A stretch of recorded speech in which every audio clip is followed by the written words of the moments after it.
It's WPJQ 101.3 FM and HD Higher Dimension Online Radio, where you can imagine more. All right? You know, I'm smiling. I'm just all smiles right now. Mm-hmm. I am. Well, it's a beautiful day. That's definitely a good reason to smile. You know how to throw shade. I'm just simply saying it's a beautiful day. I know it is on the outside. It's a beautiful. I'm saying like we talking about what's going on the inside. I'm talking about both. I'm saying it's a beautiful day. That's one reason to have a smile. The sun is out. The shining feels really good, and we have these two beautiful young ladies here who are about to do this great interview. Have to go around the corner, and then back to the front door. Okay, man. I'll let you have it. Don't get jealous. She get jealous. One thing I'm not. I'm like not to talk. jealous. She like to talk more than everybody. Okay. We're going to start this over.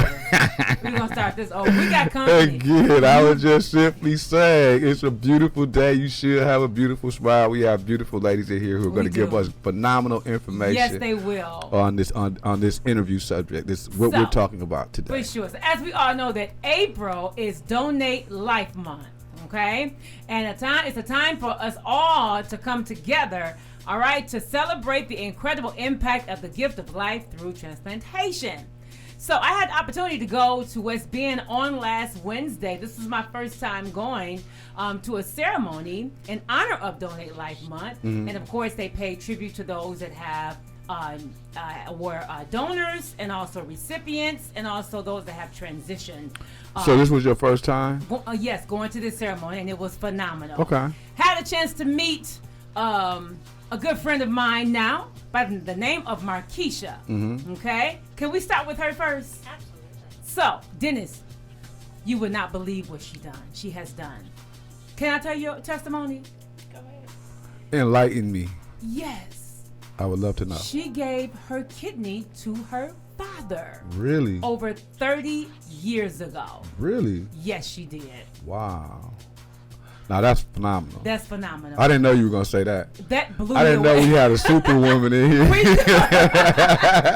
We do. But you took me, that right there just took me by surprise, totally right? Surprised. Because you always hear about people who say, you know, who different people like yourself who have had the courage and the selflessness to donate, you know, an organ. Mm-hmm. You hear about those people, but I've never met a person who was like actually did it. Yes. Right. So wow. Yes. Amazing. So, good afternoon to you, Ms. Markeisha. Absolutely Good amazing. afternoon. It is such a great pleasure, you know. And when I talked to her, I said, Dennis, I gotta have you on the show. I must bring you on the show on this Monday, and here she is right here. I see why. So thank you so much for coming and to talk about your story briefly, and just tell a little bit about yourself.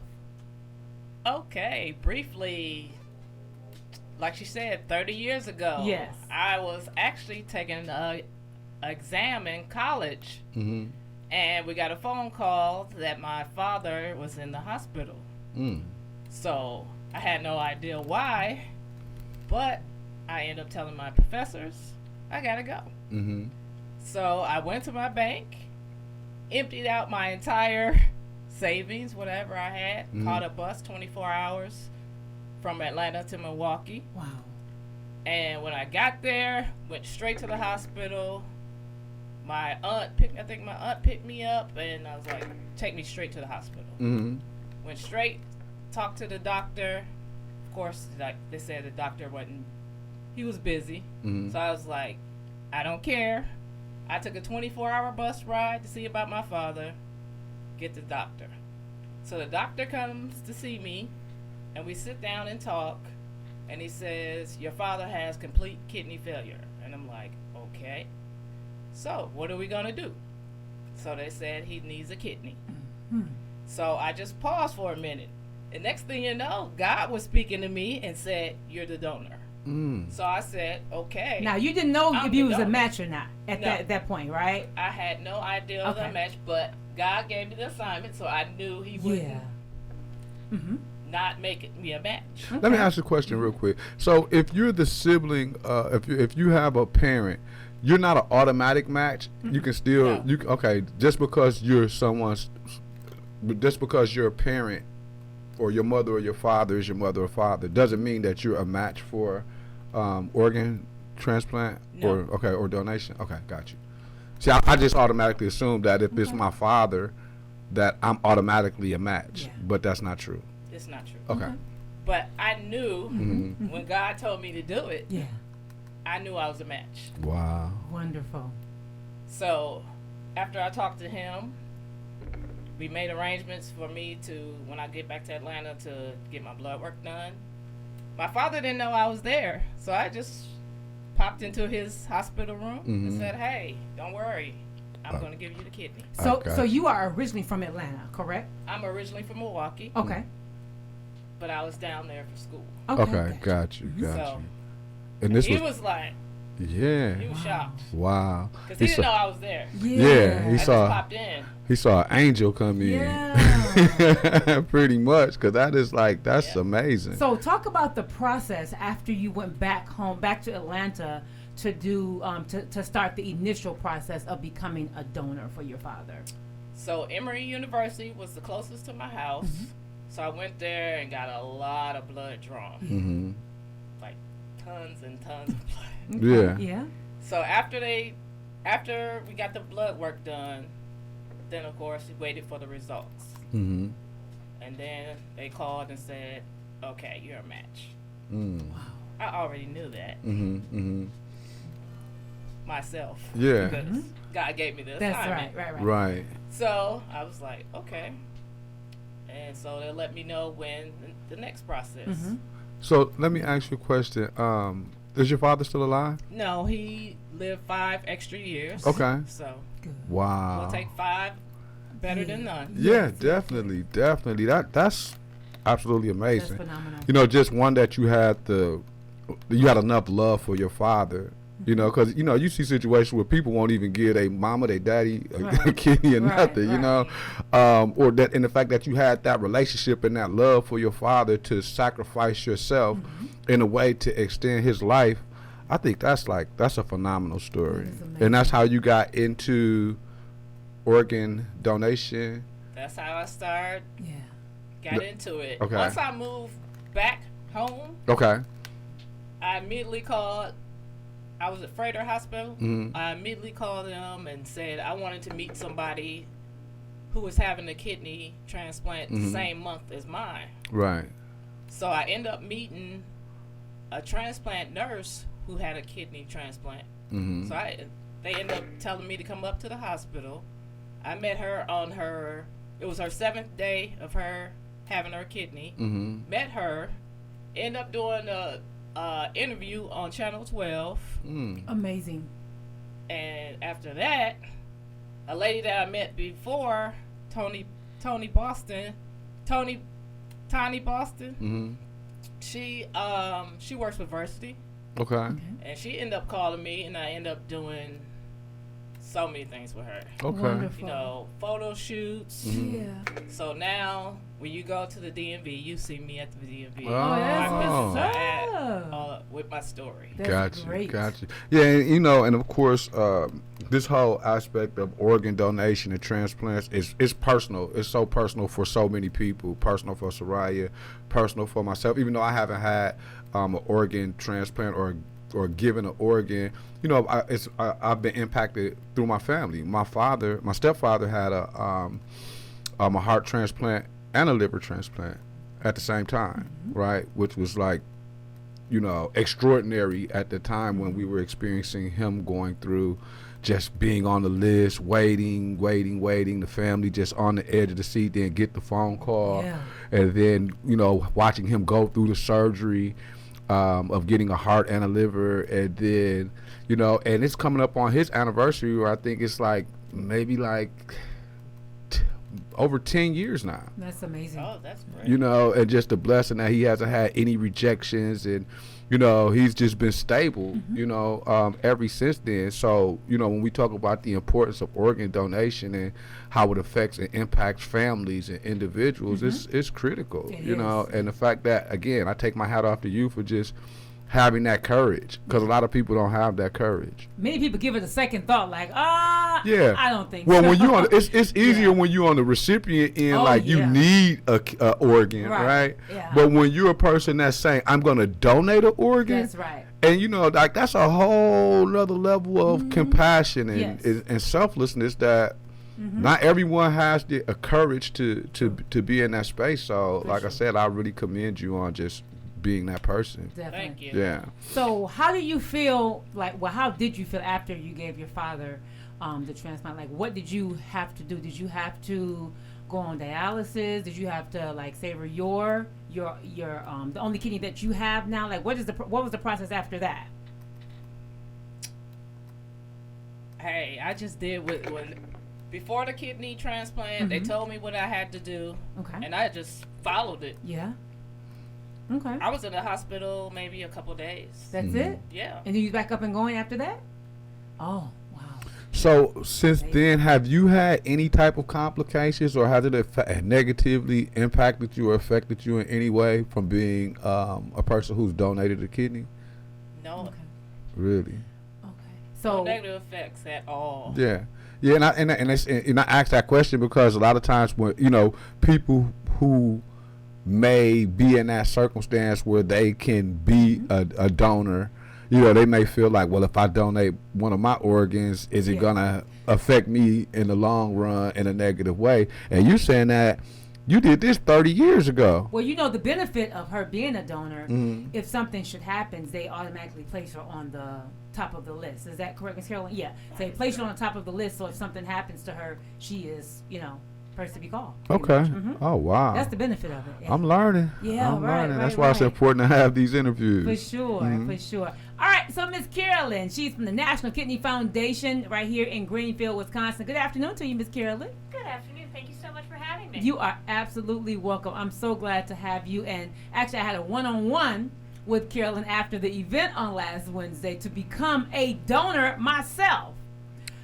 Pull out my driver's license, and there you have it. So you can be a recipient and a donor?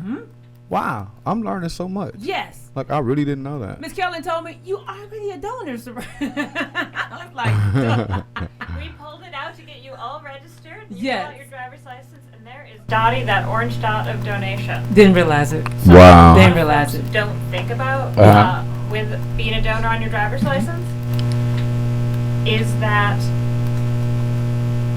one donor can save 8 lives. So it's not necessarily your kidney that's going to be donated, but beyond that, with cornea and tissue donation, you can touch up to 75 lives Wow. as a deceased donor. And it's a fundamental human responsibility. God has gifted us with these bodies to heal each other. Yes, absolutely. That's an interesting way to look at It it. is. So with that being said, Dennis, what do you say? You ready to donate? No, I'm me? good. I'm good. I told you I don't want your I'm kidney. Anyway, I'm good. I'm good. And I say that, because I'm one of those people who have that fear. Like, Yeah. I'm not a donor. When they ask me, do I want to put my, the stick, orange, the yeah. orange, I'm like, no. You want some of this? No. But of course- but it's from a perspective of, Yeah. I have my own fears. I have my own phobias. I listen to different conspiracies and different things that people talk about, and I read up on a lot of things. That's why, again, having these interviews you never know what person is dealing with their own insecurities around these type of things, and the more information you get out, the more a person could become more comfortable with understanding the process, sure. right? Yep. And my stepfather, he's been a volunteer to get people signed up for organ donation ever since he had his transplant. So I've seen the benefit of it, right? Yeah. But for myself personally, I haven't become that comfortable just from different things. Like if I put my name on the organ donation list, if something happens to me, I've heard stories where, if you're on the list, they come and get your body. Sometimes the families are not even able to get to the bodies, like just different. So different horror stories. Yeah, different horror stories, right? okay. Like I'm on the organ donation list. Yeah. I end up having an accident and I'm deceased. Now my body's held hostage somewhere until they extract my organs. My family doesn't have access because I've signed my bodily rights over to the state. Okay. It's like different stuff like that. Like Okay. for people like me who have that level of fear or maybe even ignorance, what would you say to stuff like that? Well, I think that you've shared a lot lot of common misconceptions. Okay, about so it's not organ just me. donation. It's not just you. Who worries about this? Yeah. Okay. But one thing that I always encourage folks to do when you become an organ donor is talk to your family about your donation. Uh-huh. Make sure they know, because you don't want to surprise anybody. Mhm. But it's a common misperception that you can't have an open casket funeral, or your loved ones can't get to your body if you're an organ donor. Mhm. That's simply, it's not the case. Not Mhm. true. They're not rushing you away. Okay. Mm-hmm. It's not like, oh, he's dead, go get him. It's not, oh, he's dead, go get him. Mm. They're not counting down the time. Yeah, Okay, right, okay. right. Okay. But I mean, but there is like a time, like a sense of urgency though, like like if a person transpire, Yes. you know, if a person expires or passes away, Mm-hmm. you don't have long before you can extract that tissue or extract those organs. So I would think that there's a sense of urgency that if a person is on that list, that their body has to go right into whatever the space is that allows for their organs to be extracted. They're not being rushed immediately down to the morgue. No. Okay. No, not at all. It's very similar Uh-huh. to if someone passes away and you're not an organ donor. Okay. The family has that time. Also, often when someone is passing away, there's some sense that it's coming, Mm-hmm. and there's time to prepare for that, and there's time for the medical team to be ready and to communicate with the family so that everyone feels comfortable about what's happening. Mm-hmm. Because anytime someone is passing away, that's a hard Yeah. moment to have those conversations in. Right. Begin with, yeah. So having those conversations in advance so that, Yeah. If you are that if person. you are, if you know that this is something that's important to you, my family knows, like, this is my priority and this is how it's going to go. Right. Because I don't want them to be surprised by anything, and I'm sure you don't want your family Yeah. surprised by anything. Yeah, because just the idea of if someone suddenly passes away and their family doesn't know that their organ, they're committed to donating their organs, and now whatever that process looks like begins, and just again, that part, that's such an intimate, personal moment of someone, passing away.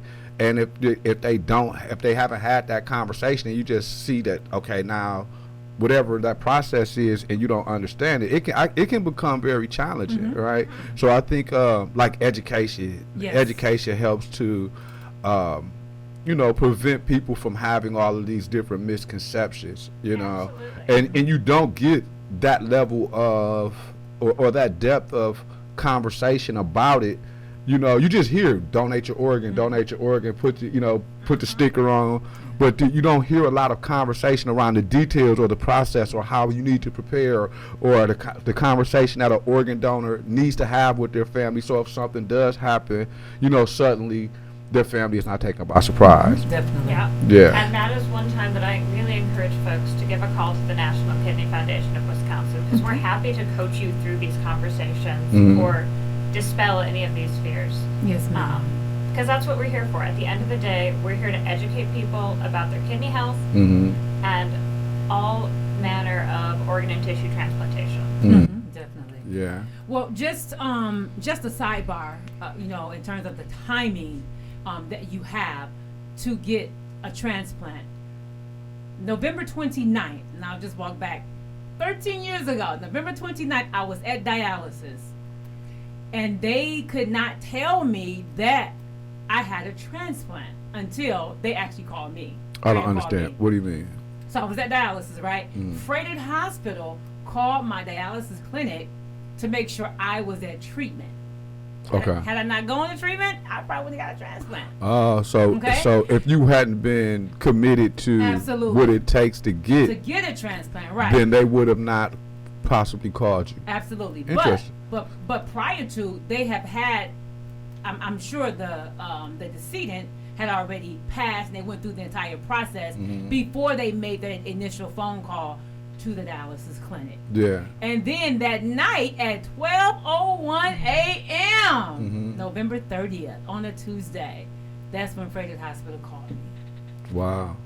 and told me I had 1 hour to get to the hospital. Yeah.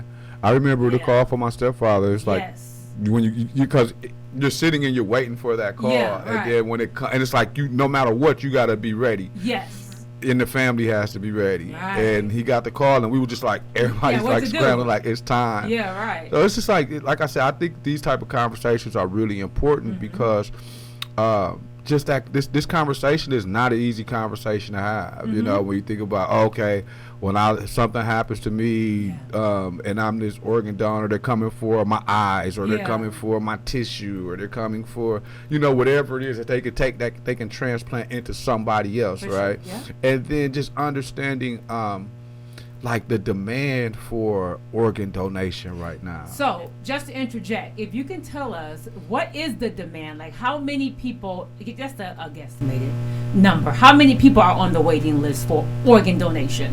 For organ donation nationwide, it's about 103,000 people. Here in Wisconsin, Alone. just Wisconsin, it's about 1,500. Okay. 1,500 people And in Wisconsin. of those, more than 80% are waiting for a kidney. Kidney is the most common life-saving organ that folks are waiting for transplant. Folks wait years. Yeah.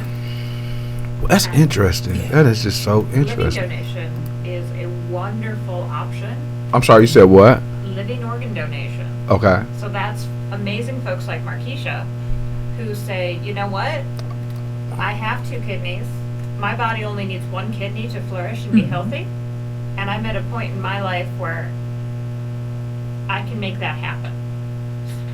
Yeah, see, that's a whole nother level. Yeah. See, Yeah. See, like standing there having that conversation, and somebody saying, "Okay, this person has complete kidney failure, Mm-hmm. and he's gonna be on a list like 200 and something." It's Yeah. like, yeah, no, we're not doing that. Yeah, Wow. yeah. We're not Well, gonna wait. yeah, well, I mean, just the fact that it was your father and you had the opportunity and the will to do it, like I said, I just think I take my hat off to you. But just the understanding as well of, as you said, living organ donation, right? Because when we think about people who donate organs, you know, more than half of the time we're thinking about somebody who's died and their organs are being donated. People don't really think about, as a living person, Yes. I can choose to donate, or what that looks like, right? Or have education about what that looks like. So, like, I didn't even think about it. It didn't really register till you just said it. Like, living organ donation, right? You're walking around, you're alive, and you say, "Here, take my Right. organ," Yes. right? So, I guess my question would be, what are the common organs that can be donated While from a you're living. living donor? Most common is kidney and liver. So I can give people my liver? You can give people a portion of your liver. Portion. Yeah. You don't need the whole thing. No, I don't know about that. I mean, I can't speak Oh, for no. you. Get a piece of it. No. Give me till next month. Please. I'm getting back in shape, but you know, I might Please. consider it. No. I always encourage folks to do, if it's something you're thinking about. First off, National Kidney Foundation of Wisconsin is hosting a free webinar on this topic Wednesday night. Okay. Yeah. So folks can learn more information specific to living donation Wednesday at 4:30. It'll be recorded. It'll be on our website. That's a great resource for folks. Definitely. Yes. So okay, you said kidney, liver, and what else? For living donors. That's all she said, kidney and liver. Yeah, it sound, but I was wondering, is there anything else? She said the most common things are kidney and liver. You can also do bone marrow donation. Bone marrow. Okay. Of course, blood donation. And Yeah, of blood. course, Okay. yeah. Yeah. Okay. Yeah. That's a. I mean. So what part do you play at the National Kidney Foundation? So I like to think of us as the conveners for Wisconsin. Okay. We have services for patients. We have services for living donors. We have services for professionals in the renal health space. One of the most common groups of people I get calls from are caregivers and family members, because it is often the patient who is sitting in that room with their doctor getting all the information. And then my dad just got this diagnosis. What do I do with that information? And that's actually how I got into this work. Is my dad's a stage 3 chronic kidney disease patient, and when he got that diagnosis, he had a hard time finding information. Okay. And he doesn't live in Wisconsin. He's off in New York. Yeah. So when I saw the opportunity to join National Kidney Foundation of Wisconsin, I thought about my dad, and I thought, can I help other people get that information in a way that's faster and more efficient? And that's what brought me into this line of work. Wonderful. Wow. So is your dad on the list for My kidney dad's transplant? not on the list for transplant. Luckily, he is not facing kidney failure yet, though it is a progression. Mm-hmm. But there are 5 stages of kidney disease. Mm-hmm. And most people don't get a diagnosis of kidney disease until they're about stage 3. Yeah. And at that point, they have a GFR of about 30 or more. So it's not quite an even percentage scale, but you can think of it sort of as your kidneys functioning about 30%. Mm-hmm. Okay. And one of our goals at NKF Wisconsin is to help folks with preventable forms of kidney disease stay in those upper levels so that they're taking interventions before they start dialysis or become a candidate for transplant. Mm-hmm. And a lot of that goes into nutrition, a lot of that is early medication and other interventions. But if you don't know you have kidney disease, it's coming for you. 33% of American adults are at elevated risk of kidney disease. Mm. And so the best thing folks can do is talk to your doctor and find out your risk. Right. And the sad part is, some people that have kidney disease don't know they have it. Absolutely. Don't know they have it. Yeah, because I hear it's like the silent, Oh. like it's a really silent thing, and people don't know until it's too late. Yeah.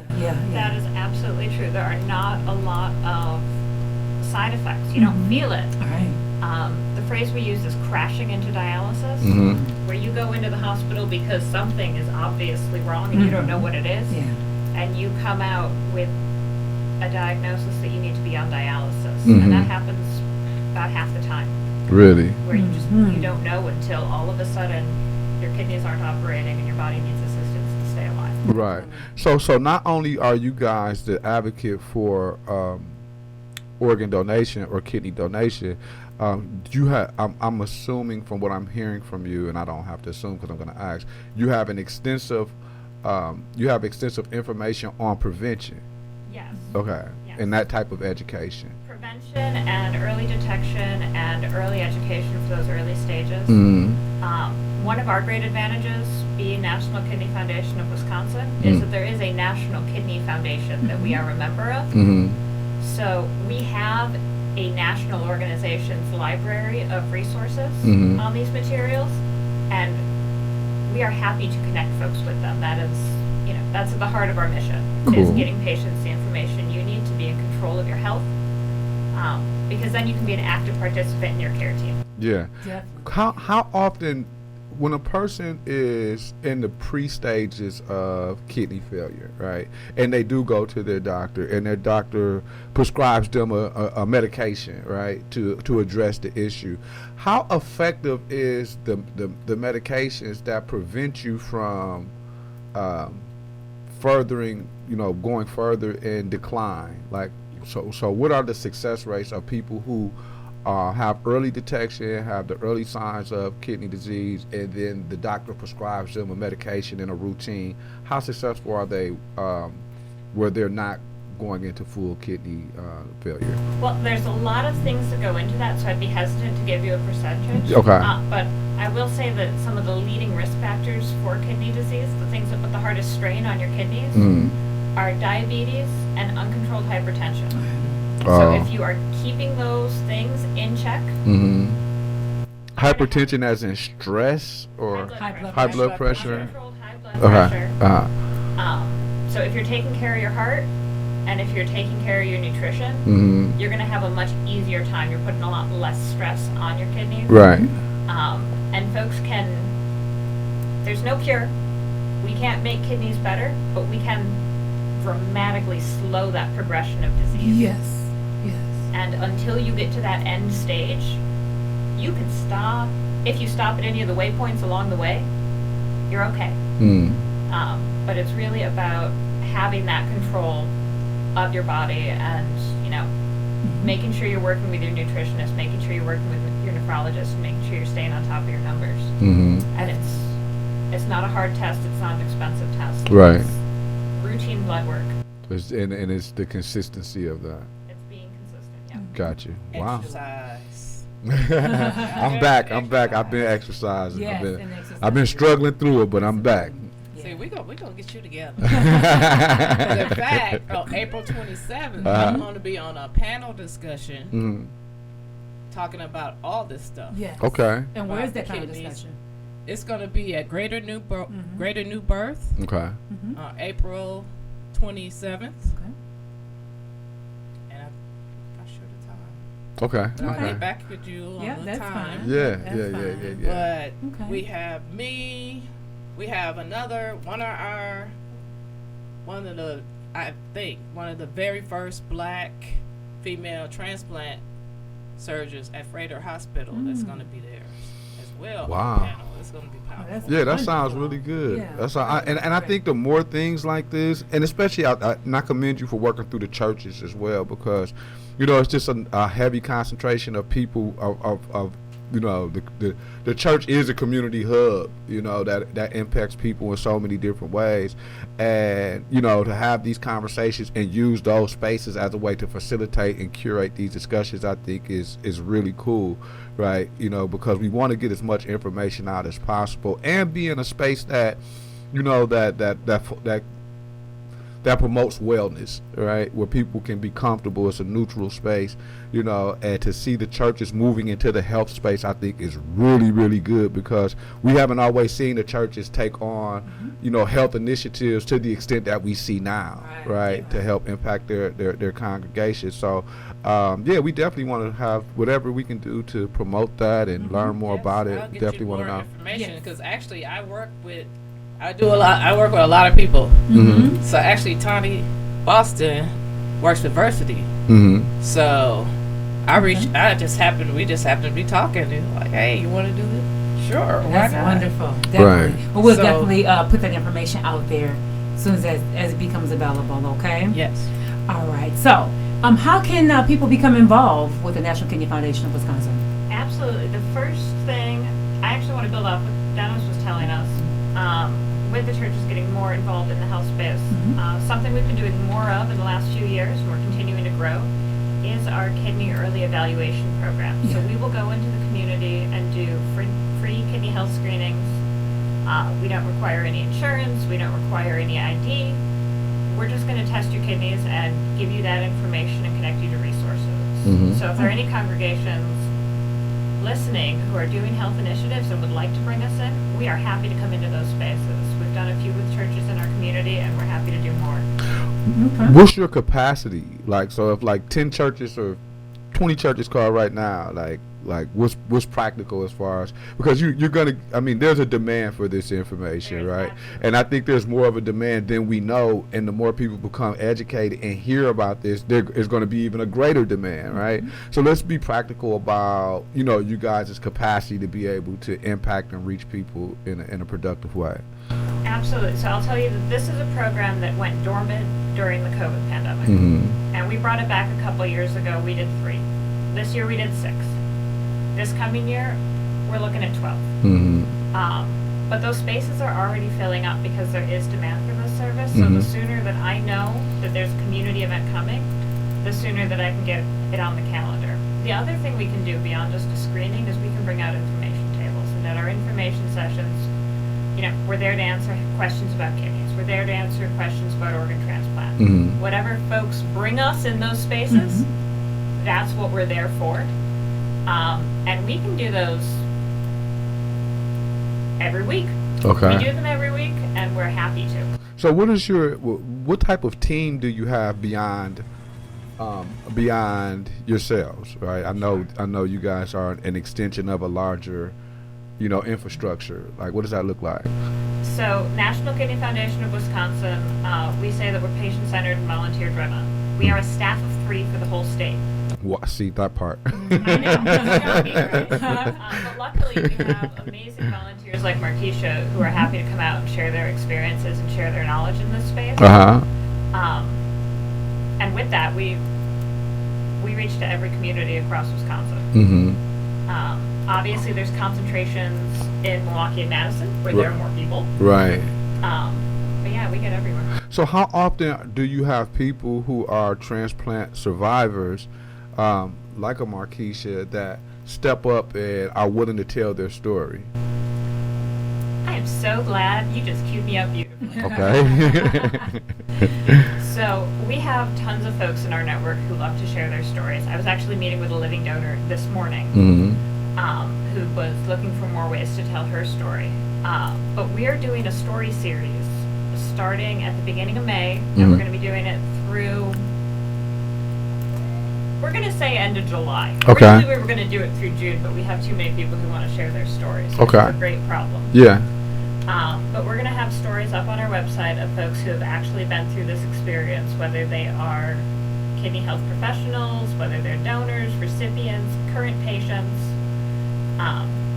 And we're looking for real voices from Milwaukee and from around the state who can talk about their experiences. Because you have a radio show, you know how powerful a good story is in motivating action. So that's what we're going to be doing. And then at the end of July, we have our summer gathering, which is a free picnic in Madison, where folks from all over the state can get together and have some snacks and play a raffle and just enjoy a day in the park. Right. Wow. You guys are doing a lot. You know, I'm fortunate that I've been aware of your work for some time just because it's personally affected me and my family and impacted my family. And, you know, so I do understand, like, the process of educating the community and being consistent with current information because, you know, you just hear so much stuff, you There's know. a lot of crazy Yeah, you know, so it's like I'm glad that we have the opportunity to have you guys on to just help clear up some of those things, but then also, you know, it would be important for us to not just have one conversation, but you know, there's a responsibility to continue these discussions. Definitely, you know, yeah. so I think whatever we could do to encourage that and be of support to what you guys are doing, that's what our platform is here for, to hear these stories, to curate these conversations, and make sure that people become a little bit more comfortable with things that are as significant as this, right? And also the good works that are being done for you know, people like yourself, Markeisha, who has had that courage and has that story to tell. And then, like you said, you guys being a staff of 3 who's running around the whole state of Wisconsin trying to save people's lives, Right. basically. Yeah, you know, definitely. so, you know, I just take my hat off to you and thank you for doing the work that you're doing. Sure. Thank you. All right. So give us the phone number or website address, social media. How can people reach you? KidneyWI.org is our website, Okay. and you can get to all of our social media as well as our phone number for our helpline, or email info@kidneywi.org. Okay. Wonderful. Thank you so much for coming on the show on today, and we're going to keep this on and going, okay? Donate Life Month. March is National Kidney Awareness Month. Kidney Disease Awareness Month. And then April is Donate a Life Month. What a great conjunction. So what's May? Mental health. Mental health. Okay. We got autism. Autism. And Yeah. hopefully next time I come back, we can talk about it's also Financial Literacy Month. Okay. Yes. So definitely I'll be back. We got to bring you back. I'm girl. back Gotcha. for that. When is Yes. the autism month? Next month. May. It's Next right month. this month. May. Is it May? This is it April. It's this month. So Is this month? Autism Yeah. Awareness Month is in April. Okay. Oh, see, I didn't know that. See, I have a son who's on the spectrum, has autism, and I didn't even know that. That this was the awareness month, right? So I do. You guys do any work around that issue as well?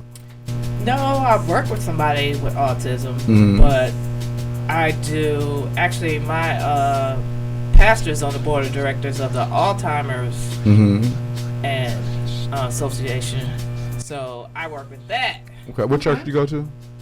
St. Mark AME. Okay. Nice. All right. 1616 West Atkinson. Yeah. We did an event there before. We did definitely. Yeah, So Pastor yeah, Joy. so yeah, it's just like you know, with these type of, again, the awareness, the issues that are coming up month to month, whatever information you guys have, just you know, please keep us in mind. You know, Yes. because we want to make sure that we're being informed, that we're informing and being impactful, and giving a voice to voices like yours that can help us Yep. accomplish that. So That's thank you. why I'm out there, because of course, in the Black and Brown community, Yeah. like Definitely. I'm the one person Uh-huh. Yeah. when they have stuff I just go Yeah, that's right. because they need to see it. Right. So, because I got the opportunity to speak down at Potawatomi for an event. And, you know, for people that actually see me and see that I actually survive and I'm still alive. Right, right. And I'm walking, breathing testimony. Yes, ma'am. That's inspiring. That is inspiring. Yeah. Well, thank you again. Thank you. Thank you so much, ladies, for being here, okay? All right, y'all, keep it locked to WPJQ 101.3 FM and HD Higher Dimension Online Radio, where you can imagine more.